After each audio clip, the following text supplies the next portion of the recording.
नमस्कार दोस्तों, मैं रेनू और यह मेरा चैनल है साहित्य की ओर, जहां मैं आपको साहित्य की नई नई कहानियों से रोज़ मिलवाती हूं। और हमारे इस सिलसिले को बनाए रखने के लिए बेल आइकन ज़रूर दबाएं ताकि आपको सारी अपडेट्स मिलती रहें। तो आज की कहानी है सुभद्रा कुमारी चौहान जी द्वारा लिखी गई कहानी आहुति। जनाने अस्पताल के पर्दा वार्ड में 2 स्त्रियों को एक ही दिन बच्चे हुए। कमरा नंबर 5 में बाबू राधे श्याम जी की स्त्री मनोरमा को दूसरी बार पुत्र हुआ था। उन्हें प्रसूति ज्वर हो गया था। उनकी अवस्था चिंताजनक थी। वे मृत्यु की घड़ियां गिन रही थी। कमरा नंबर 6 में कुंतला की मां के 7वां बच्चा लड़की हुई थी। माँ बेटी दोनों स्वस्थ और प्रसन्न थी। घर में कोई बड़ा आदमी न होने के कारण माँ की देखभाल कुंतला ही करती थी। उसके पिता एक दफ्तर में नौकरी करते थे। उन्हें पत्नी की देखभाल करने की फुर्सत ही कहाँ थी।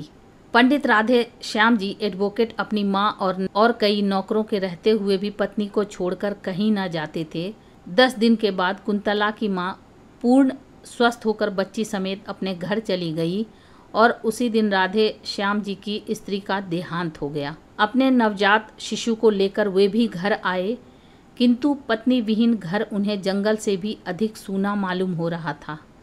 पत्नी के देहांत के बाद राधे श्याम जी ने दृढ़ निश्चय कर लिया था कि वे दूसरा विवाह नहीं करेंगे। मनोरमा पर उनका अत्यंत प्रेम था। वह अपने चिन्ह स्वरूप जो एक छोटा सा बच्चा छोड़ गई थी, वही राधे श्याम जी का जीवनाधार था। वे कहते थे कि इसी को देखकर और मनोरमा की मूर्ति की पूजा करते हुए अपने जीवन के शेष दिन बिता देंगे। जिस हृदय मंदिर में वे एक बार मनोरमा की पवित्र मूर्ति की स्थापना कर चुके थे, वहां पर किसी दूसरी प्रतिमा को स्थापित नहीं कर सकते थे। घर से उन्हें विरक्ति सी हो गई थी। भीतर वे बहुत कम आते, अधिकतर बाहर बैठक में ही रहा करते थे। घर में आते ही वहाँ की एक एक वस्तु उन्हें मनोरमा की स्मृति दिलाती। उनका हृदय विचलित हो जाता। जिस कमरे में मनोरमा रहा करती थी, उसमें सदा ताला पड़ा रहता। उस कमरे में वे उस दिन से कभी न गए थे। जिस दिन से मनोरमा वहाँ से निकली थी, जीवन से उन्हें वैराग्य सा हो गया था। आने जाने वालों को वे संसार की असारता और शरीर की नश्वरता पर लेक्चर दिया करते थे। कचहरी जाते, वहाँ भी जी न लगता। जिन लोगों से 50 रुपया फीस लेनी होती, उनका काम 25 में ही कर देते। गरीबों के मुकदमे में वे बिना फीस के ही खड़े हो जाते। सोचते रुपए के पीछे हाय हाय करके करना ही क्या, किसी तरह जीवन को ढकेल ले जाना है। तात्पर्य यह है कि जीवन में उन्हें कोई रुचि ही न रह गई थी। दूसरे विवाह की बात आते ही उनकी गंभीर मुद्रा को देखकर किसी को अधिक कहने सुनने का साहस ही न होता। अतएव सभी यह समझ चुके थे कि राधे श्याम जी अब दूसरा विवाह न करेंगे।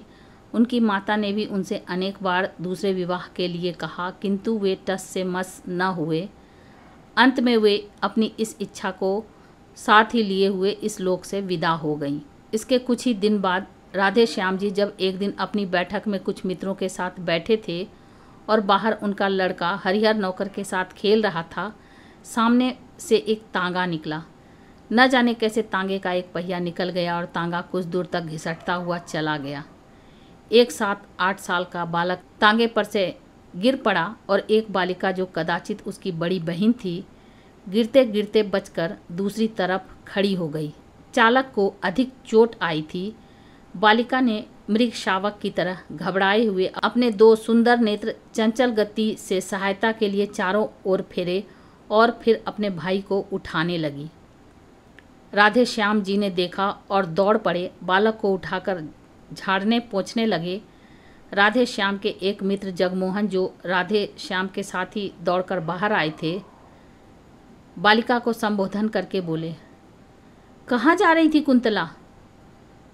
मौसी के घर जनेऊ है, वहीं अम्मा के पास जा रही थी, कुंतला ने शर्माते हुए कहा। कुंतला को देखते ही राधे श्याम जी की एक सोई हुई स्मृति जाग सी उठी। दूसरा तांगा बुलवाकर कुंतला को उसमें बैठाकर उसे रवाना करके राधे श्याम जगमोहन के साथ अपनी बैठक में आ गए। एक दिन बात ही बात में राधे श्याम ने जगमोहन से पूछा, भाई वह किसकी लड़की थी जो उस दिन तांगे पर से गिर पड़ी थी? जगमोहन ने बतलाया कि वह पंडित नंदकिशोर तिवारी की कन्या है। पढ़ी लिखी, गृह कार्य में कुशल और सुंदर होने पर भी धनाभाव के कारण वह अभी तक कुमारी है। बेचारे तिवारी जी 50 रुपये माहवार पर एक ऑफिस में नौकर हैं। बड़ा परिवार है, 50 में तो खाने पहनने को भी मुश्किल से पूरा पड़ता होगा। खाने पहनने को भी मुश्किल में पूरा पड़ता होगा, फिर बड़ी लड़की के विवाह के लिए 2-3 हज़ार रुपये कहाँ से लावें। कान्य कुब्जों में तो बिना बहरौनी के कोई बात ही नहीं करता। कष्ट में है बेचारे। लड़की सयानी है, पढ़ा लिखा कर किसी मूर्ख के गले भी तो नहीं बांधते बनता। एक बार तिवारी जी पर उपकार करने की सद्भावना से राधे श्याम जी का हृदय आतुर हो उठा, किंतु तुरंत ही मनोरमा की स्मृति ने उन्हें सचेत कर दिया। तिवारी जी पर उपकार करना मनोरमा को हृदय से भुला देना था। राधे श्याम को जैसे कोई भूली हुई बात याद आ गई हो। वे अपने आप ही सिर हिलाते हुए बोल उठे, नहीं, यह कभी नहीं हो सकता। राधे श्याम के हृदय की हलचल को जगमोहन ने ताड़ लिया। वार करने का उन्होंने यही उपयुक्त अवसर समझा। संभव है निशाना ठीक पड़े। जगमोहन, तुम क्या कहते हो राधे श्याम? है न लड़की बड़ी सुंदर? पर बेचारी को कोई योग्य वर नहीं मिलता। अगर तुम इससे विवाह कर लो तो कैसा रहे? राधे श्याम उदासीनता से बोले, भाई लड़की तो सुंदर जरूर है, पर मैंने तो विवाह न करने की प्रतिज्ञा कर ली है। जगमोहन उत्साह भरे शब्दों में बोले, अरे छोड़ो भी, ऐसी प्रतिज्ञा तो पत्नी के देहांत के बाद सभी कर लेते हैं। उसके माने यह थोड़े है कि फिर कोई विवाह करता ही नहीं। अरे भाई, जन्म और मृत्यु जीवन में लगा ही रहता है। संसार में जो पैदा हुआ है वह मरेगा, और जो मरा है फिर आएगा। रंज किसे नहीं होता, किंतु उस रंज के पीछे बैरागी थोड़े बन जाना पड़ता है। और फिर अभी तुम्हारी उम्र ही क्या है, यही ना 35-36 साल की। बस जीवन भर तपस्या करने की बात है। बिना स्त्री के घर जंगल से भी बुरा रहता है। ब्रजेश की माँ 4 दिनों के लिए मैके चली जाती है तो घर जैसे काट खाने दौड़ता है। राधे श्याम बोले, यह कोई बात नहीं जगमोहन, घर से तो मुझे कुछ मतलब नहीं है। जिस दिन मनोरमा का देहांत हुआ मेरे लिए घर घर ही नहीं रह गया। बात इतनी है कि बच्चे की देखभाल करने वाला अब कोई नहीं है। अम्मा थीं तब तक तो कोई बात न थी, पर अब बच्चे की कुछ भी देखभाल नहीं होती। नौकरों पर बच्चे को छोड़ देना उचित नहीं, और मैं कितनी देखभाल कर सकता हूँ तुम ही सोचो। परिणाम यह हुआ कि बच्चा दिनों दिन कमज़ोर होता जा रहा है। राधे श्याम का विवाह कुंतला के साथ हो गया। उनकी उजड़ी हुई गृहस्थी में बाहर आ गई। मनोरमा के बंद कमरे का ताला खोलकर उनके चित्रों पर हल्की रंगीन जाजिम का पर्दा डाल दिया गया। उस घर में फिर से नुपुर की मधुर ध्वनि सुनाई पड़ने लगी। चतुर गृहिणी का हाथ लगते ही घर फिर स्वर्ग हो गया। कुंतला की कार्यकुशलता और बुद्धि की कुशाग्रता पर राधे श्याम मुग्ध थे। कुंतला के प्रेम के प्रकाश से उनका हृदय आलोकित हो उठा। अब वहाँ पर मनोरमा की धुंधली स्मृति के लिए भी स्थान न था। वे पूर्ण सुखी थे।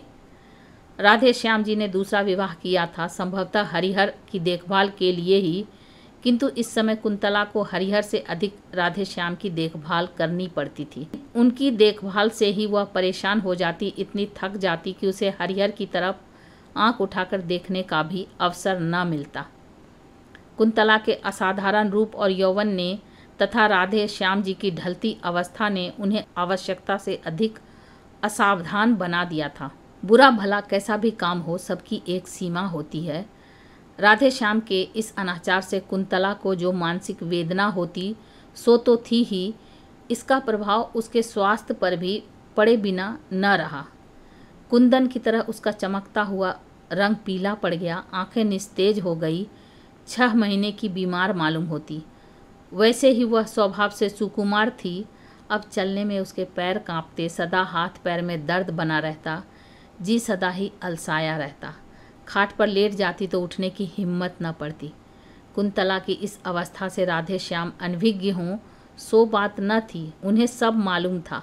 कभी कभी ग्लानि और पश्चाताप उन्हें भले ही होता, किंतु लाचार थे। कहते हैं ढलती उम्र का विवाह और दूसरे विवाह की सुंदर स्त्री मनुष्य को पागल बना देती है। था भी कुछ ऐसा ही। कुंतला अपने जीवन से कुछ बेजार सी हो रही थी, किंतु वह राधे श्याम को किस प्रकार रोक सकती थी। वह तो उनकी विवाहिता ठहरी। 7 भांवरे फिर लेने के बाद घनश्याम को उसके शरीर पर पूरी मोनोपोली सी मिल चुकी थी ना। इधर कुछ दिनों से शहर में एक स्त्री समाज की स्थापना हुई थी। एक दिन उसकी कार्यकारिणी की कुछ महिलाएं आकर कुंतला को निमंत्रण दे गई। कुंतला ने सोचा, अच्छा ही है, घंटे 2 घंटे घर से बाहर रहकर अपने इस जीवन के अतिरिक्त भी देखने और सोचने समझने का अवसर मिलेगा। उसने निमंत्रण स्वीकार कर लिया। वहाँ गई भी। वहाँ जितनी स्त्रियों ने भाषण पढ़े या दिए कुंतला ने सुने। उसने सोचा वह इन सब से अधिक अच्छा लिख सकती है और बोल सकती है। घर आकर उसने भी एक लेख लिखा। विषय था भारत की वर्तमान सामाजिक अवस्था में स्त्रियों का स्थान। राधे श्याम जी ने भी लेख देखा, बहुत ही प्रसन्न हुए। लेख लिए हुए बाहर गए। बैठक में कई मित्र बैठे थे, उन्हें दिखलाया। सभी ने लेखिका की शैली एवं सामयिक ज्ञान की प्रशंसा की। अपने एक साहित्य सेवी मित्र अखिलेश्वर को लेकर राधे श्याम भीतर आए। कुंतला को पुकार कर बोले, कुंतला, तुम्हारा लेख बहुत ही अच्छा है। मुझे नहीं मालूम था कि तुम इतना अच्छा लिख सकती हो, नहीं तो तुमसे सदा लिखते रहने का आग्रह करता। तुम्हारे इस लेख में कई भाषा की त्रुटियां हैं जरूर, पर सो ये मेरे मित्र अखिलेश्वर ठीक कर देंगे। अब तुम रोज़ कुछ लिखा करो, ये ठीक कर दिया करेंगे। मुझे तो भाषा का ज्ञान नहीं, अन्यथा मैं ही देख लिया करता। खैर कोई बात नहीं, यह भी घर ही के आदमी हैं। कुंतला के लेखों के देखने का भार अखिलेश्वर को सौंपकर राधे श्याम को बहुत संतोष हुआ। कुंतला को अब एक ऐसा साथी मिला था जिसकी आवश्यकता का अनुभव वह बहुत दिनों से कर रही थी, जो उसे घरेलू जीवन के अतिरिक्त भी बहुत सी उपयोगी बातें बता सकता था, जो उसे अच्छे से अच्छे लेखक और कवियों की कृतियों का रसास्वादन करा के साहित्यिक जगत की सैर करा सकता था। कुंतला अखिलेश्वर का साथ पाकर बहुत संतुष्ट थी। अब उसे अपना जीवन उतना कष्टमय और नीरस न मालूम होता था। कुंतला और अखिलेश्वर प्रतिदिन एक बार अवश्य मिला करते। कुंतला की अभिरुचि साहित्य की ओर देखकर उसकी विलक्षण कुशाग्र बुद्धि एवं लेखन शैली की असाधारण प्रतिभा पर अखिलेश्वर मुग्ध थे। वे उसे एक सुयोग्य रमणी बनाने में तथा उसकी प्रतिभा को पूर्ण रूप से विकसित करने में सदा प्रयत्नशील रहते थे। लाइब्रेरी में जाते, अच्छी से अच्छी पुस्तकें लाते और उसे घंटों पढ़कर सुनाया करते। कविवर शेली, टेनिसन और कीट्स तथा महाकवि शेक्सपियर इत्यादि की ऊंचे दर्जे की कविताएं पढ़कर उसे समझाते, उसके सामने व्याख्या तथा आलोचना करते और उससे करवाते।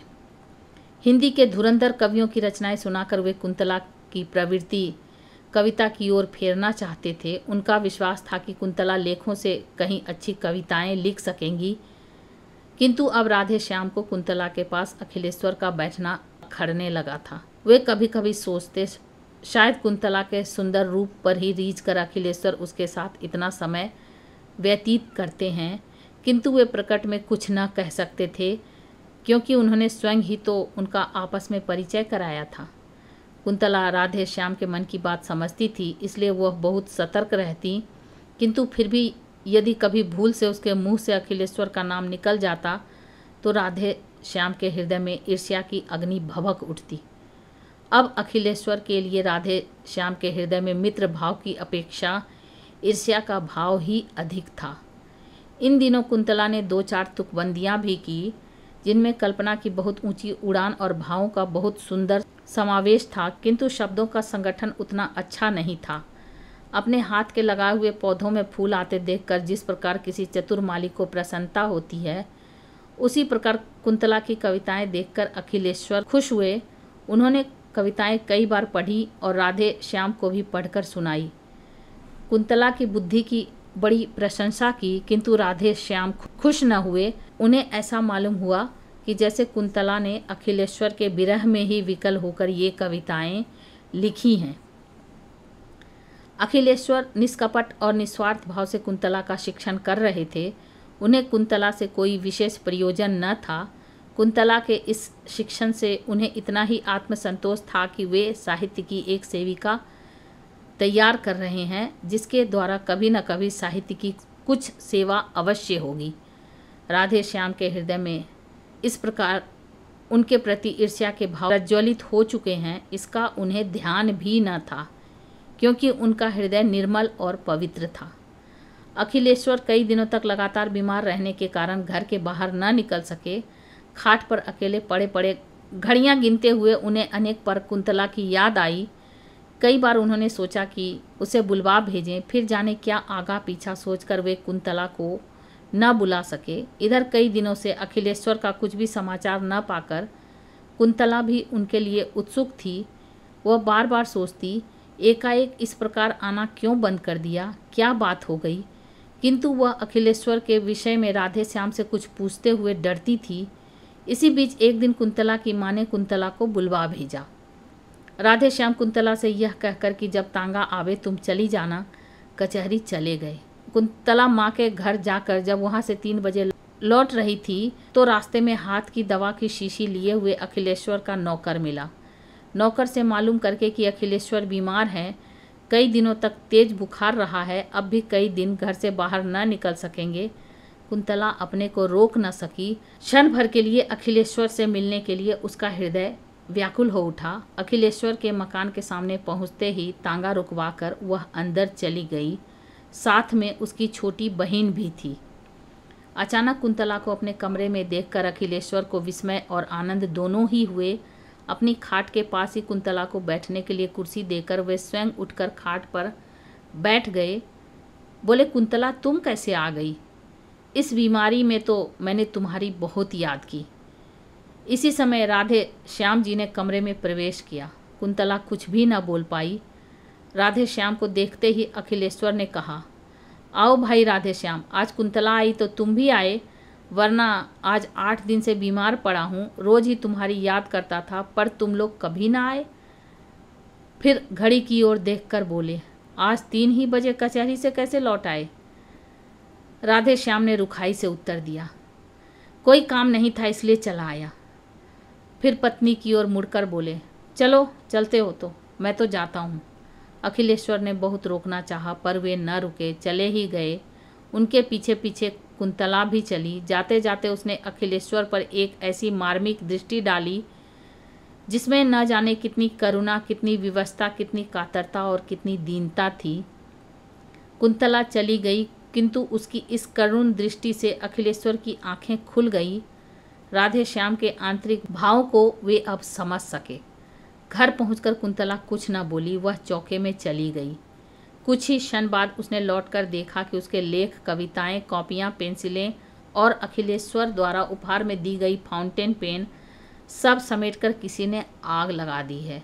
उसी अग्नि में अखिलेश्वर का वह प्यारा चित्र जो कुछ ही क्षण पहले ड्राइंग रूम की शोभा बढ़ा रहा था, धू धू करके जल रहा है और यह तुम्हारे साहित्यिक जीवन की चिता है। तो ये आप सुन रहे थे सुभद्रा कुमारी चौहान जी की कहानी आहुति। ऐसी ही अद्भुत कहानियों को सुनने के लिए मेरे चैनल को सब्सक्राइब करें, लाइक करें और शेयर करें। और हाँ, कमेंट करके ज़रूर बताएं कि आपको ये कहानी कैसी लगी। Thank you.